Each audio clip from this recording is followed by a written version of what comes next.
vai parastā kārtība ir tāda, ka cilvēks ko pastāst un pēc tam jūs prasat jautājumus, ja? Vai tā mēs darām, ja?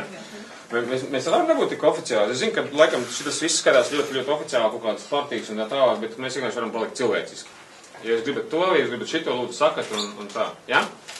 Es pieļauju, ka tas ir varbūt diezgan dīvaini. Mums te nesen bija intervija ar vienu izdevniecību, un es prasīju, vai gadījumā nav augsti, bija tāds sajūta, ka vai, restīvi, kaut kāda cilvēcība pat nevar būt, tāpēc, ka ir kaut kāda vai, jābūt kaut kādai robežai, un tagad ir kaut kādiem provokatīviem jautājumiem, jābūt kaut kas tāds īpatnējs. Restīvi, ja gadījumā kas, ja kāds grib kaut kādu ūdeni, vai vēl kaut ko, lūdzu sakat, un mēs varam sarunāt, uztaisīt pauzi, vai uztaisīt kaut kādu deju pa vidu un tā.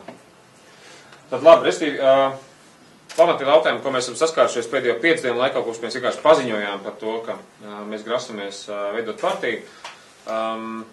Pirmā atbilde ir jā, tas ir nopietni. Otrā atbilde ir, mēs šajā gadījumā neesam profesionāli pieredzējuši politiķi, mēs esam producenti, kas vēlas savākt tos cilvēkus, kas jūt šo nepieciešamību pēc radikālām un straujām pārmaiņām, kuri nevar samierināties ar šo tā saukto labo attīstību vai uzlabojumu, kas ir valstī. Ir atsevišķās sfērās pat ļoti, ļoti skaisti uzlabojumi, bet tas attīstības temps ir radikāli pa lēnu. Mēs šajā gadījumā kā producenti sev kā uzdevumu izvirzam iedvesmot, uzrunāt labus cilvēkus, kuri ir profesionāli savās jomās, un kuri varētu nākt kā jauns vilnis politikā, un vairums no viņiem, protams, ir jaunieši. Jaunieši kāpēc? Tāpēc, ka gan globālā ekonomika, gan vispār ļoti daudz, kas ir tik radikāli nomainījies pēdējos 20 gados pasaulē, ka tieši jaunie cilvēki var radikāli palīdzēt visiem visās nozarēs. Visas nozares kļūst tehnoloģiskākas, visas nozares kļūst komunikatīvi vieti savādākas, un to, ko mēs redzam no pēdējo apmēram kaut kādu 2 mēnešu novērojumiem, tad šādu cilvēku, kas ir ļoti augsts raudas profesionāļi, un kuriem arī nav sveša šī jēdziena kalpot tautai, kalpot valstī, būtība, man liekas, tādu cilvēku ir daudz. Tas ir otrs, tad mēs esam producenti un iedvesmotāji. Trešais jautājums, laikam tāds pamatjautājums par finansēm. Mēs negribam iet klasiskos reklāmas gājienus, to, ko laikam ir iesāks vecā labā Rietama Eiropa vai Anglija, Amerika. Kaut kur nesen bija laikam pētījums, ka Amerikā, lai tiktu senātā, bija $5,6 miljonu reklāmas kampaņās, un 93% gadījumu iekļuva tie laikam, kas bija iztērējuši visvairāk naudas tieši reklāmas kampaņās. Mēs gribam iet to ceļu, kas ir ļoti pretdabīgs, neadekvāts šī brīža sistēmai. Mēs orientējamies uz sociālajiem mēdījiem. Ja klasiskie mēdīji par mums rakstīs, mēs būsim pateicīgi. Ja jūs būsiet vienasprāts par to, ka tas ir tas virziens, kur jāiet. Bet principā mēs orientējamies tiešām uz šo mērķa autori, kas uz vēlēšanām līdz šim nav pārāk gājusi. Tas skaidrs ir diezgan liels, tie ir apmēram 400,000 cilvēki. Tie ir jaunieši, kas ir visur pasaulē, kuri var sarezonēt uz šo nesamierināšanās sajūtu, ka var izdarīt, var izmainīt, un tā vietā, lai meklētu atrisinājumus, kāpēc nevar izmainīt, meklēt risinājumus, kāpēc izmainīt un kāpēc kaut ko darīt. Tad tā ir viena lieta patiesībā par naudām, ka mēs neejam tādu klasiskās reklāmas kampaņas ceļus, un otra lieta ir tas, ka mēs nelobēsim savus sponsors, kas atkal viena tāda fundamentāla lieta, un ja jūs mums prasiet, kā tad jūs dzīvosiet, tad mēs uzskatām, un mēs redzam, ka ir daudz cilvēku, kuri var dot un dos finansējumus projektiem, kas ir orientēti uz kopējās ekosistēmas, kopējās valsts attīstību. Šobrīd laikam ir tāda paradoxālā situācija, kurā visi ir apgriez ar kājām gaisā, ka man liekas, pie sistēmas pārvaldības, tādā tīri kultūras un izveidošanas arhitektu ziņā ir cilvēki, kas ir skaļāki, viltīgāki, veikalāki, izmanīgāki, un tie, kas varbūt būtu tādi, man liekas, korektāki, pieklājīgāki, tie, man liekas, neiet politikā, tāpēc, ka tā nav tā vide, kur ir rēlkoņiem grūstīties, tā nav tā vide, kur vienkārši iebāz sev galvu, puru rāvā, bet viņi labāk paliek tādā novērotajā pozīcijā, un es pats esmu tajā pozīcijā bijis gadus 10, man liekas, es esmu diezgan tāds sakarīgs cilvēks, bet nu, ko es tajā politikā iešu, un tā varētu būt pēdējā lieta, ko darīt. Vēl viena svarīga, laikam, lieta, kas varbūt ir izskanējusi no daudziem cilvēkiem kā liels jautājums, vai tiešām mēs nevarētu darīt kaut kā savādāk, nevis iet paši politikā un paši darīt. Mūsu atbildi ir, pirmkārt, mēs gribam orientēties tiešām uz jauniešiem, un mēs nevaram jauniešiem teikt, ejiet politikā, ja mēs paši to nedaram. Jo, kā zināms, no visiem izglītības daudziem piemēriem un pētījumiem, ka darbīgs ir tikai viens faktors, un tas ir tavs piemērs. Tu vari teikt cilvēkiem nepīpēt, bet ja tu pīpēsi un mēģināt cilvēku pārliecināt par pīpēšanu sliktumu, tad tas nebūs adekvāts piemērs. Tas mums ir pašiem tas jādara. Mums pašiem ir jārāda piemērs, ka mēs daram visu, lai šai valstī palīdzētu. Šī politika tāda, tajā mums iet iekšā ļoti negribās. Mums ir pāris strateģiski un taktiski gājieni, ko mēs grasamies darīt, lai šo politiku mainītu. Tur ir divi gājumi, viens paralēlais gājums ir tas, ka tas jātaisa no ārpuses, iesaistot tajā tautu, iesaistot tajā sabiedrību. Kā zināms, diezgan kliškeiski, bet principā viss struktūras pasaulē dalās tā, ka ir cilvēks no sistēmas barojās un ir cilvēki, kas vienkārši ir, tā ļoti vienkāršot sakot, pārējie cilvēki. Un šādi cilvēki, kas no sistēmas nebarojās, Latvijā ir gana daudz, kas no viņas cieš.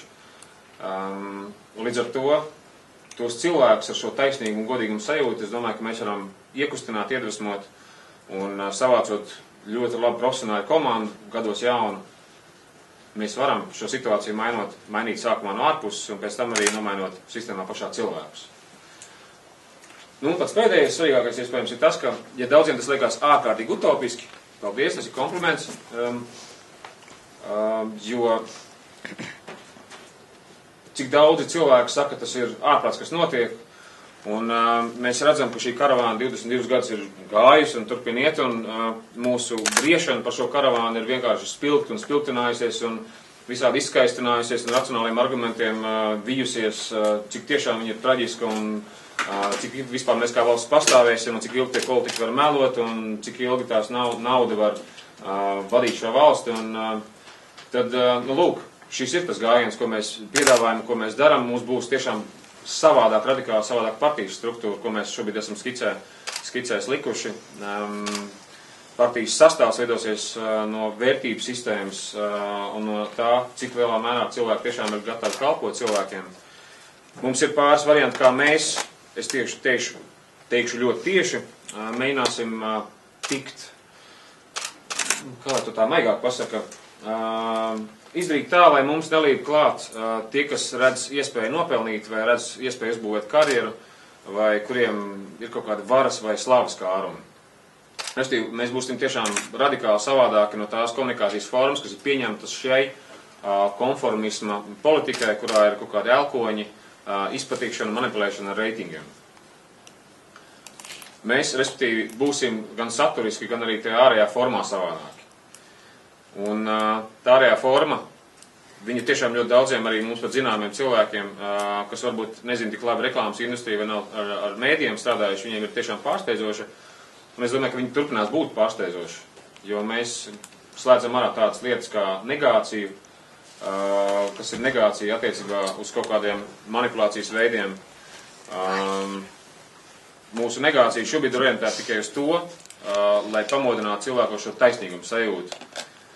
Jo tauta diezgan viennozīmīga depresijā, mēs apstāmies uz to, kāds izstāsta depresīvs cilvēks, tad tā ir apātija, tā ir bezcerība, tā ir beziniciatīva, tā ir neticība. Un tad šobrīd diezgan daudz cilvēki, man liekas, ir, kā te pasaka, caur izglītību 2 gados esmu ieraudzījis daudzus cilvēkus, kas vienkārši lēnītiem sāk darīties, lēnītiem sāk ticēt, kaut ko ietekmēt. Un, laikam, ja šie 2 gadu izglītībā vismaz man nebūtu bijuši, tad man nebūtu tāda pārliecība, ka var iekustināt cilvēkus un iekustināt tos, kas varbūt tai depresijai nav ļāvušies. Tātad mūsu komunikācija savādāka, partijas struktūra savādāka, partijas cilvēki, es domāju, ka būs tiks atlasīti nesteidzīgi lēnītēm pēc šī intelektuālā altruisma principa. Nu, es tādu monologu esmu uztaisījuši, kāds jau tur ir nomodā. Man tāds jautājums radās, reiz tev ir šīs ziņas, bet atpakaļ pie tādām piezmētākām lietām, jā, teiksim, nāk pašvaldības vēlēšanas. Vai pateikt savu vārdu, vienkārši? Kristīna Žilde, jā. Varam uz tu? Varam. Kurš? Tātad, tu kandidēsi, tas nozīmē, teiksim, pašvaldību vēlēšanas, jūs kā partija startējat? Kristīna, tu ļoti tieši pajautāji, vai es kandidēšu. Laikam ļoti daudz jautājumu, kas būs šodien vai vispār tuvākajā laikā, mums jāsaka, mēs tikai sākam veidot platformu. Mums ir ļoti daudz jautājumu, kas vispār jārisina un jāstrukturizē, un mēs nebaidamies teikt, ka mēs nezinām. Mēs nebaidīsimies teikt šobrīd, ka mēs neesam ekonomikas speciālisti, mēs neesam zinātnes speciālisti, un mēs neesam ļoti daudzās sfērās speciālisti. Tas, ko tu tagad prasi, ir tāds jautājums, uz kuru atbildēt var tādā koleģiālā lēmuma veidā. Vai ne? Kaut kā vienojoties savstarpēji. Es vienkārši to personiski varu atbildēt tādā kontekstā, man liekas, ka es kā deputāts, tā nav mana stiprā puse, nebūtu mana stiprā puse. Restīvi, ja tu jautāji par mani, es kā deputāts neredzu sevi. Es redzu sevi kā cilvēku, kas veido struktūru ar cilvēkiem. Man ir paticis strādāt ar spēcīgiem, jaudīgiem, varētu pat teikt, tādām spēcīgām personībām. Un man liekas, šis tas brīdis, kad es varētu kopā ar, teiksim, šī gadījumā Gustavo un Aivaru Čivželi vēl kopā šo komandu, starp kuriem varētu būt šie deputāti un varētu būt šie cilvēki, kas iet politikā. Bet tad vārds skaistā nākotnes pašvaldību vēlēšanā figurēs? Visticamāk, ka jā, bet konkrēts lēmums tiks paziņots vēlāk. Tā, laikam, atbild parasti visās tādās konferencēs, kur mēģina neatbildēt kaut ko konkrēti. Mums ir priekšā, mums par to būs jālēm un jāskatās, kas un kā. Jā. Tad politiķiem un sievietes tad jau var atbildēt. Jā. Man liekas, ka jebkurš cilvēks savā būtībā ir politiķis un nebavēlt, laikam, latviešiem teātris ir tik ļoti mīļš. Un viena no mīļākajām filmām teātris, laikam, jā. Bet es šajā gadījumā domāju, ka es tīri tā cilvēciski gribu ar jums runāt. Un vēlreiz, restīvi, vismaz Viestures Dūle, man liekas, arī Gustavo un Aivars Čivžels neapgalvo, ka viņi daudz ko zina. Viņi meklē un vāc cilvēkus. Mēs esam producenti, mēs ar to esam diezgan daudz savā mūžā nodarbojušies. Tā. Paldies, Kristīna. Ainārs Lajais, Lefta. Jautājums par praktisko pusi, piemēram, ekonomikas un nacionālo jautājumu sfērā. Vai ir jau pēc skaidri, apmēram, redzam tā virzība, piemēram, ekonomiskos jautājumos par kreisi, sociāldemokrātiskās partijas atbalstīšana, piemēram, progresīvais nodoklis, attiecībā uz iedzīvotāju ienākumu nodokli un tam līdzīgi. Un nacionālos jautājumos no jūsu šī paziņojuma, kas ir izplatīts, cerams, ka būs kaut kāda sabiedrības saliedēšana, iespējams, vai jūs lietot šādas jēdzienas un ko tie praktiski nozīmēs, būtu kaut kādas praktiskas lietas? Ainār, tās jautājums ir kompliments manai inteliģencei. Es esmu 2 gadus diezgan daudz nodarbojies ar šo izglītību, un es esmu diezgan daudz sfēras iepazīnis. Un arī tie cilvēki, ar kuriem mēs kopā strādājam, mums ir eksperti pie rokas tepat blakus, un starp tiem cilvēkiem, kas pēdējā laikā ir pieteikušies arī uz partiju, būt partijā, tur ir ļoti daudz spēcīgi cilvēki. Es šobrīd, man ir tikai vienīgi korekta atbildi no manas puses. Mēs vācam ekspertu komandu, ar kuru mēs kopā šos jautājumus mēģināsim šķetināt. Es pateikšu kā vienu no faktu, ka man liekas, ka, ja teiksim, mums šobrīd ir daudzums ministrijas, tad mēs kaut kā iekšēji, skatoties uz to, kādai vispār varbūt varētu būt valsts vai valsts pārvalde, tad mēs redzam arī mūsu iekšējās partijas struktūrē, piemēram, tāds kā ēnu kabinets, tad viņš ir savādāks, viņš nekopē esošo valdības struktūru, jo man liekas, ka, piemēram, šobrīd valstī ir pārāk mazs akcents, piemēram, uz zinātni. Singapūra ir ļoti īpatnējs piemērs, bet tur ir ļoti daudz vienkārši apbrīnojams lietas, ko viņi ir izglītībā izdarījuši un ko viņi arī tajā valsts pārvaldē ir izdarījuši, teiksim, zinātnes klātbūtne, kā tāda valsts pārvaldē.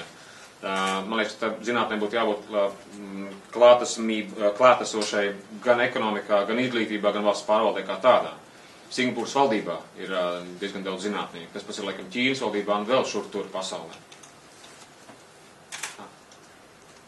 Barbara Ālīte no Ziņu aģentūras BNS, kad ir paredzēta partijas dibināšana? Varbūt varētu jūs vēl kādu cilvēku nosaukt, kas jums pievienosies? Šobrīd es nevienu vārdu negribētu teikt, negribētu sasteigt. Mēs tā lēnītēm organizēsimies, lēnītēm pulcēsimies.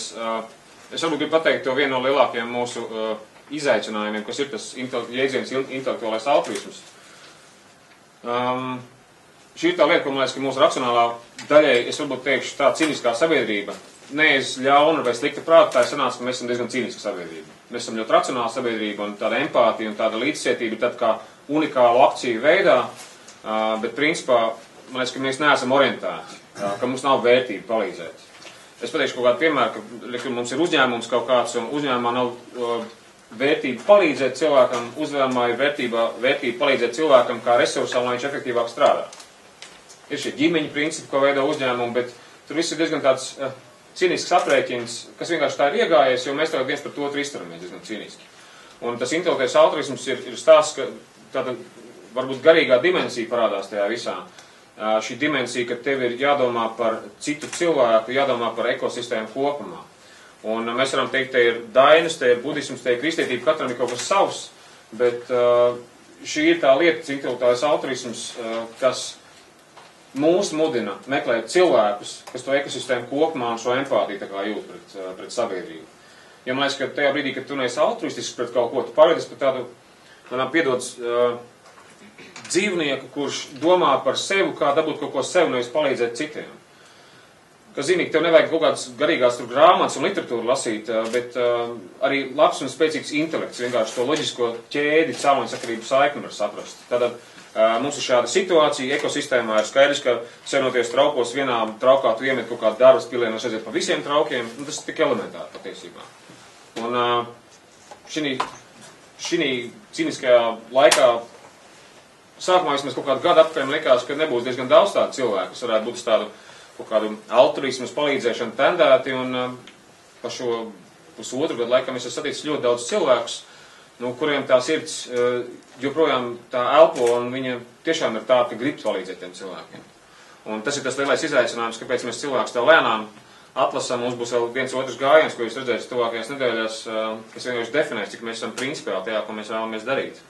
Mēs nākam ļoti strauji ārā ar šo plakātu, bet tas nav vienas dienas lēmums. Tas ir kaut kā 3 gadus tapis, 2 gadus briedis, 1 gadu tā kā aizvien vairāk tā koncentrēti nācis ārā kā vajadzība darīt.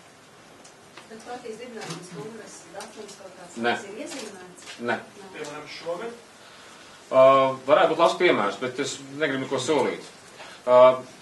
Ainā, pasaka, kā tas darbojas? Tagad es pateiktu šogad, un pēc tam teiktu, kā apsolīju, bet neizdarīju, vai kā tas ir? Ja? Tad es neko nesaku. Nāc tajā Latvijas rādījos, ka 2 lietas, viena precizēt tā sajūta, ka jūs šobrīd runājat kā sabiedriska organizācija. Jūs gribat mainīt sabiedrību, un tāpēc jau nav jādibina partija, var dibināt sabiedrisku organizāciju. Politiskās partijas uzdevums ir mērķis iegūt politisko varu. Jūs gribat precizēt, tad jūsu uzdevums ir iegūt politisko varu. Jā, cita veida politisko varu, ar cita veida pārvaldības principiem, kas palīdzētu sabiedrībai nevis uzturēt pati sistēmu, un sistēma principā ļoti bieži vien šobrīd ir pret tautu un pret sabiedrību. Mēs gribam to apgriezt un pagriezt pilnīgi citā virzienā. Sistēma nevar nomainīt tikai no ārpuses. Sistēmā ir jāiet iekšā un ir jāved sistēmā jauni cilvēki iekšā.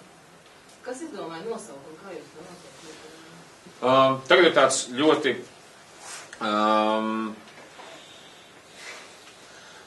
ja jūs man dodat 2 stundas laiks, es jums izstāstītu. Bet es pateikšu varbūt no savu background, varbūt no tā var saprast. Es zinu, kā mēdījos veidot reitingus. Varētu saprast, kā raidījumā uztaisīt reitingu tā, lai tu dabū pēdu tādas sajūtas cilvēkos, tādas sajūtas, lai cilvēks tā kā sādi dabūjas no tā, ko viņš ir ieraudzījis. Un ļoti daudz mēs zinām, ka mums joprojām vajag agresiju, mums joprojām vajag negāciju, mums joprojām vajag kaut kādas seksa lietas. Uz tām ļoti daudz kaut ko latenti, nelatenti, bet tu vari ar tām spēlēties, un ar tām var ļoti viegli manipulēt.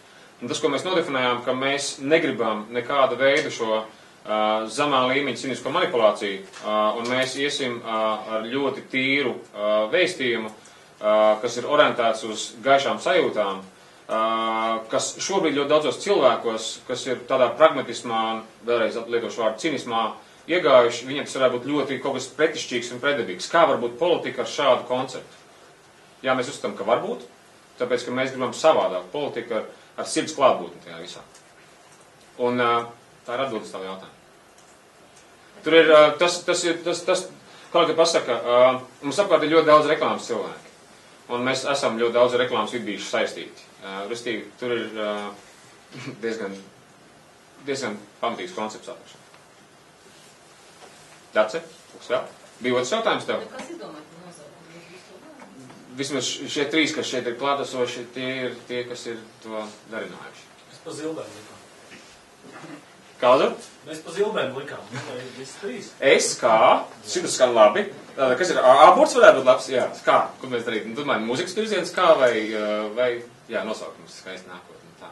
Restīvi, ja šobrīd jūs sakat, ka viņš ir tik ļoti neiedarīgs tajā vispār kā politika pieņemts redzēt, paldies, tad mēs esam izdarījuši kaut vai nedaudz tajā virzienā, kur vajag. Es tur šeit gatavs sakarēt Salentai ziņas. Vai tev nešķiet, ka partiju jau tā ir ļoti daudz, vai tiešām ir vērts dibināt vēl vienu politisku spēku, un vai jūs neredzējāt iespēju pieslēgties kādai no šobrīd Saeimā pārstāvētajām partijām, kas droši vien palielinātu jūsu domu biedru iekļūšanu Saeimā un tādā veidā iespējams varbūt arī reāli kaut ko varētu mainīt? Man liekas, ka tas koncepts, ar ko mēs nākam, viņš ir radikāli savādāks par to, ko piedāvā esošās partijas. Ir atsevišķi cilvēki partijās, kas, man liekas, ir burvīgi cilvēki. Mums te vakar bija ar vecākiem tikšanās, kur mēs mēģinām palīdzēt vecākiem kaut kā sarganizēties, lai viņi kļūst par tādu vienotu spēku, lai palīdz izglītības sistēmai. Un tur arī bija vairāk partiju cilvēki. Ir tiešām burvīgi cilvēki. Mūsu gadījumā mēs tiešām nākam ar radikāli savādāku konceptu. Mēs nākam ar to, kur parādās šī kaut kāda sirdsklātesmība, šīs kaut kāda garīguma dimensija un tās lietas. Mums negribās nākt ar viņām šī brīža partijās, tas tā kā iet citā baznīcā ar savu likumu. Tas būtu vienkārši dismetīgi. Un, man liekas, šie jaunieši, kuriem principā diezgan liela apātija pret šī brīža sabiedrību, viņus var tā kā izcelt no tādas apātijas attiecībā pret politiku. Un tā ir auditorija, kas Latvijā ir milzīga. Un kamēr Latvijā šī auditorija nesāks piedalīties politiskajos procesos, tikmēr arī, man liekas, šis politiskais gājums, kāds ir iegājies, un šī politiskā manipulācija, kāda ir bijusi līdz šiem, viņi turpināsies. Un līdz ar to mums vienkārši radikāli jāpasaka, ka vajag savādāk. Un šis mūsu apgalvojums un aicinājums, ka valdībā ir jābūt vismaz 60% cilvēku līdz 40 gadiem, viņš tiešām ir un paliek spēkā. Pēc kādiem principiem jūs izvērtēsiet vai kādiem kritērijiem, kurš atbilst jūsu konceptam, tas potenciālais kandidāts vai kurš neatbilst? Kā jūs izmērīsiet? Tur nav nekad nebūs labas un varas kārtas. Kas būtu par testu? Tas ir ārkārtīgi piņķīgs jautājums, Dats, vai ne? Jā. Nē, tiešām tas ir fakts.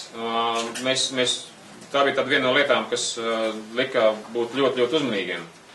Mums ir viens jaunums, ar ko mēs nāksim ārā, laikam, šīs nedēļas beigās vai nākamnedēļ, kas diezgan lielā mērā nodefinēs, ka tādam konformistam vai karjeristam, kurš saprot rekā esošajā modelī, kā var darboties un atrast kaut kādu ceļu savā karjerā, ka viņš diez vai mums gribēs sasieties, ka pie mums tomēr nāks tie idejas cilvēki. Mēs izdarīsim gājienu, kurā mūsu iepriekšējai popularitātei būs mazāka nozīme, un tad cilvēki vairāk mazāk nāks pie mums daļa idejas. Tā ir viena atbilde. Kur varbūt atbildi, varēs redzēt šīs nedēļas beigās. Un otra lieta ir tas, ka tātad viens ir tas profesionālisms gājums, kas nav nekas jauns, ko droši vien teikt visi. Otrs ir tas, ka cilvēki tic, ka var panākt tādas lietas, kas varbūt pasaulē nav kā precedenti. Singapūrā izdarīja kaut ko vienu, Islandē izdarīja kaut ko otru, Dānijā ar korupciju izdarīja kaut ko trešo, Dienvidkorejā kaut ko ceturto. Ir ļoti daudz valsts, kas kaut ko radikāli ir mainījušas. Somija izglītībā, Singapūra, vēl kaut ko. Katrā valstī ir kaut kāda ļoti daudz piemēru par inovācijām. Un tās inovācijas ir bijušas ļoti atšķirīgas, iespējams, no citām valstīm. Mūsuprāt, Latvijai ir jāvar iet citus gājumus. Mums nevajag kopēt. Ja Federālās bankas bijušais šefs Aleks Grīnspans pēc pasaules tās ekonomiskās krīzes, tā visa Lehman kraka tur kongresā atbildēja, ka viņš nevar iedomāties, ka krīze ir tik liela, tad kam mums šobrīd vispār valstī klausīt? Kam? Kurš būs tas, kurš mums pateiks, kā mums valstī iet? Neviens neko īsti nesaprot. Amerika tūlīt atkal nošadīsies nākamgad ziemā, un Eiropā būs iesnas, un Latvijā būs depresija. Respektīvi, mums jāmeklē kaut kādu savu risinājumu, un jaunie cilvēki mēs tos risinājumus var atrast. Vēl viens, man liekas, ļoti labs piemērs, Gunārs Pirkkards, man liekas, stāstīja, ka tajā brīdī viņš bija sasniedzis kaut kādu savu arhitektonisko pilnbriedu, bet viņš vēl jūta, ka viņš ir gatavs eksperimentēt, un ka viņš ir gatavs kaut kādiem ļoti inovatīviem projektiem. Un viņam nācās nomainīt savu biroju. Es varbūt kategorizēju, atvainojiet, ka es varbūt kļūdos niansēs, bet viņš sāk strādāt ar jauniem arhitektiem, tāpēc, ka viņi nebaidījās riskēt. Viņiem bija, restīvi, meklēt cilvēkus, kuri nevis meklē attaisnojums, kāpēc nedarīt, jo tā taču nav, tāpēc, ka tā apkārt nekur nedara, un es zinu no pieredzes, ka tas nesanāk, bet meklēt cilvēkus, kas ir gatavi iet kaut kādās nezināmās zonās un pētīt un meklēt jaunas risinājumus. Tā ir otrā daļa, un trešā daļa laikam ir tas vēlreiz, tā ir vērtības sistēma, tas intelektuālais altruisms. Vislabākais to pārbaudīt ar to, ko cilvēks ir darījis. Restīvi, jo vārdos mums ir tik ārkārtīgi daudz skaistu runātāju. Es arī tāds cenšos tagad būt, mēģinu veselu 7 senlatviešu vārdus izvilkt ārā no sava semantiski pliekanā krājuma. Bet viens piemērs, bija kaut kāda, mēs bijām vienā skolā, un tur bija saruna ar 3 skolotājiem. Un 2 skolotāji bija tādi sirsnīgi, bet viņi tādi nedaudz klumburēja savā valodā.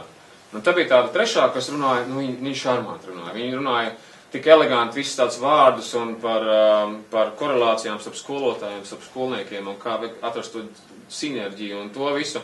Un bez tam bija saruna ar skolniekiem. Un skolnieki teica, ka tā trešā, kas runāja tik ārkārtīgi spēcīgi, viņa esot saistīta ar Ilīvijas ministriju, un skolnieki viņu, es teikšu vārdu neieredz. Bet viņi tik skaisti runāja. Restīvi, pēc tiem darbiem, pēc tā, kā cilvēks un ko cilvēks dara, var mēģināt sākt bišķiņ tā kā tās pelāvas no tiem graudiem sāks iet. Ja jūs sakāt, ja tu saki, ka šīs vēl ar ekspertiem kopā jūs veidosiet šo partijas platformu, vai tie cilvēki, kas tagad atnāks un iesaistīsies, nesanāks, ka viņiem būs dažādas ideoloģiskās nostājas, būs nacionāli noskaņot un kosmopolitiski noskaņot, ekonomiskos jautājumos spējas un ekonomiskos jautājumos labēji cilvēki. Galu galā, vai tā būs problēma, vai jums nāksies saskaties? Es domāju, ka mēs to atrisināsim, vai ne? Es tagad nedefinēšu varbūt ko un kā precīzi, bet es pateikšu, piemēram, atkal, kad es skatos kaut kādu pēdējo 2 gadu aktivitātes, kas ir bijis vispār kaut kādās dažādās sfērās. Par ekonomiku kaut kas ir bijis, ir bijis kaut kas par ekonomiku, par izglītību, par kultūru, par nacionālajiem jautājumiem. Vienkārši skaties uz kaut kādiem cilvēkiem, kas ir mūsuprāt bijuši kaut nedaudz tajā virzienā. Tas, ko es redzu, ļoti daudz no tiem vienkārši ārzemēs. Mums pēdējā laikā ļoti daudz Skype sarunas vienkārši tur ar Ameriku, ar Angliju, ar vēl kaut kādām valstīm, kur mācās un studē kaut kādi jaunie cilvēki. Tur ir tāda jauda, manuprāt, iekšā. Un tā jauda ir ļoti, ļoti tām virzienām, uz ko mēs ejam. Un mans uzdevums šobrīd ir nesāk kaut ko precīzi definēt, jo es apzinos savu nekompetenci visādās niansēs, un lai es neiebrauktu, kā saka, igauņu auzās. Tā.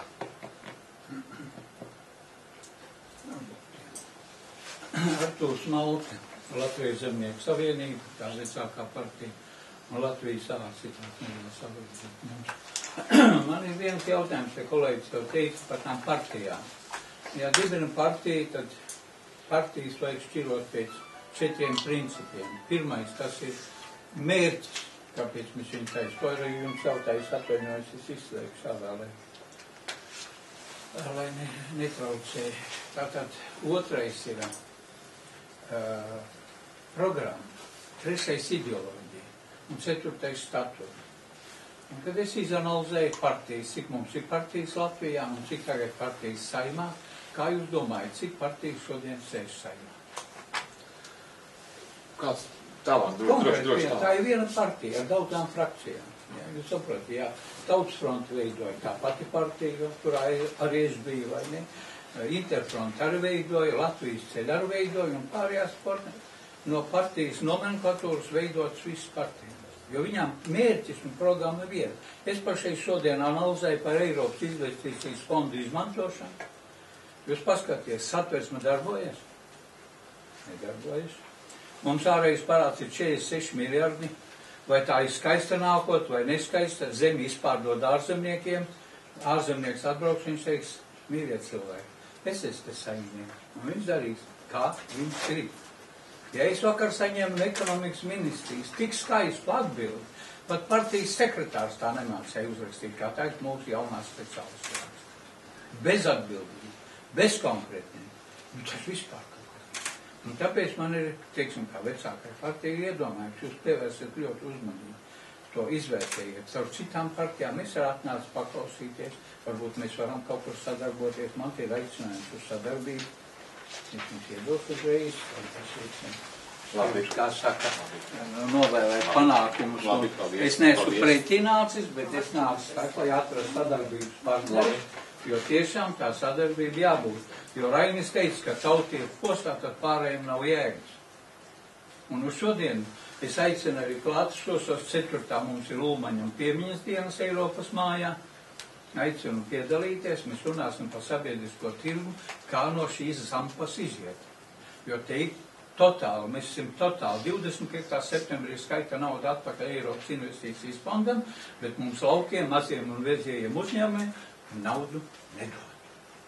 Jo nesot viņu. Un tajā pašā laikā ministrs parakst kaut kāds pūce vai ne, un atbildīt ir cauri.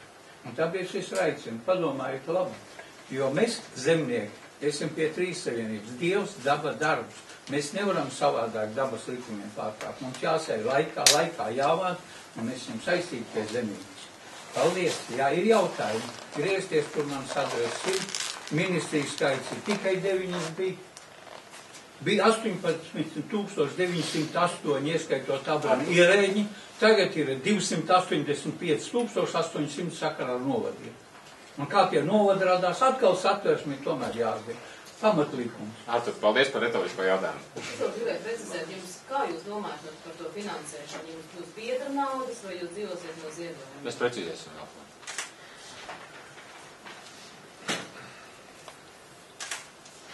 Tad tādu kopsavilkumu šodienai, kas te šodien notika, nebija paziņojums par partijas dibināšanu. Konkrēti, pat nevarēja pateikt datumu, nevarēja pateikt, vai kandidēs par ideju un ideju popularizēšanu. Mēs paziņojam, ka mēs veidojam partiju. Mēs paziņojam, ka tas ir nopietni.